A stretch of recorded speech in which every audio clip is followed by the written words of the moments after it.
Salut Christophe. Salut Gauthier. Ouh, toi tu as besoin d'un bain. Moi, je sens le poney. Non, c'est pas ça. Non, au contraire, tu sens bon. Tu sens les talons. Non, je te parlais de ta sonde en fait. Pour étalonner une sonde comme ça, t'as besoin d'un bain. Bien sûr que non, j'ai mon MC6T. Ah ok, d'accord. Mais, comme son nom l'indique, c'est une sonde courte. Alors si tu mets ta sonde courte dans ton four et que tu utilises ta référence interne, qui est dans le fond de l'insert, tu vas avoir une grande différence de hauteur entre les deux éléments sensibles et ça va t'induire une grande erreur. C'est vrai.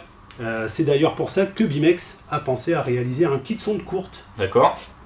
Ainsi, je vais pouvoir positionner directement ma sonde à étalonner à cet endroit, percer à la même hauteur que la sonde à vérifier.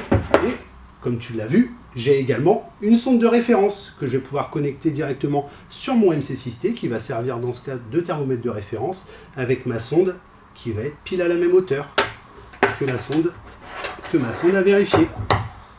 D'accord. Mais, on le voit ici, tu vois, ta sonde elle a une grande bride, une grosse tête. T'as pas peur qu'avec toute la dissipation thermique, ça te pose un problème pour ton étalonnage? Ah, bien sûr que non. Comme tu peux le voir, l'insert ici est à la même hauteur et à une hauteur étudiée pour que ma bride soit en contact. Ainsi, la dissipation thermique va être minimisée, il y aura assez d'énergie produite par le four et je vais me rapprocher également de mes conditions de process. Ok, parfait. Mais justement, comme tu vas avoir de la dissipation thermique dans le haut de l'insert, comment tu vas t'assurer qu'il n'y ait pas de différence de température entre le bas et le haut de l'insert? Alors, pour cela, encore une fois, les étalons Bimex ont pensé à tout. Le MC6T, dans la version 150, a une double zone de chauffe.